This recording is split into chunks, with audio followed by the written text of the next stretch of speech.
আকৌ সাজু কৰক মাস্ক চেনিটাইজাৰ। দেশত বৃদ্ধি পাইছে ভয়ানক ভাইৰাছ। কোভিডৰ সন্ত্ৰাস অন্ত পৰাৰ পাছত এইবাৰ দেশজুৰি ক্ৰমান্বয়ে বৃদ্ধি পাইছে আন এক মাৰাত্মক ভাইৰাছৰ প্ৰকোপ।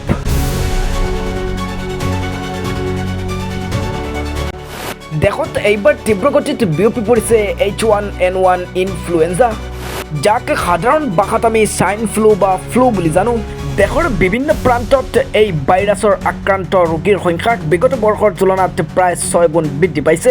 শেহতীয়াকৈ বেংগালুৰুৰ এখন বিদ্যালয়ত 500তকৈও অধিক শিক্ষাৰ্থী আৰু কৰ্মচাৰী অসুস্থ হৈ পৰাৰ খবৰে এতিয়া সমগ্ৰ দেশকে হাহাকাৰৰ সৃষ্টি কৰিছে। সাৱধান ৰাইজ, অলপো অৱহেলা নকৰিব সাধাৰণ কাহ জ্বৰক, কাৰণ বৰষুণ আৰু আৰ্দ্ৰ বতৰৰ সুযোগ লৈ দেশত পুনৰ সক্ৰিয় হৈ পৰিছে H1N1 ভাইৰাছ। চৰকাৰী পৰিসংখ্যা অনুসৰি কেৱল দিল্লীতেই এই পৰ্যন্ত প্ৰায় 1350-ৰ পৰা 1450 জন লোক স্বাইন ফ্লুত আক্ৰান্ত হৈছে, যিটো যোৱা বছৰৰ এই সময়ছোৱাত আছিল মাত্ৰ 229টা। সমান্তৰালভাৱে চেন্নাই, মহাৰাষ্ট্ৰ আৰু কৰ্ণাটকত এই সংক্ৰমণে ভয়াৱহ ৰূপ ধাৰণ কৰিছে। কৰ্ণাটকৰ বাংগালুৰু চহৰৰ এখন আগশাৰীৰ বিদ্যালয়ত এতিয়া স্বাইন ফ্লুৰ তীব্ৰ আতংক। বিদ্যালয়খনৰ 500ৰো অধিক ছাত্ৰ ছাত্ৰী আৰু 21গৰাকী কৰ্মচাৰী একেলগে জ্বৰ, কাহ আৰু ঠাণ্ডা লগা ৰোগত আক্ৰান্ত হৈছে। ইতিমধ্যে দুগৰাকীৰ দেহত H1N1 পজিটিভ পোৱাৰ পাছত চৰকাৰে তৎকালীনভাৱে বিদ্যালয়খন বন্ধ কৰাৰ নিৰ্দেশ দিছে।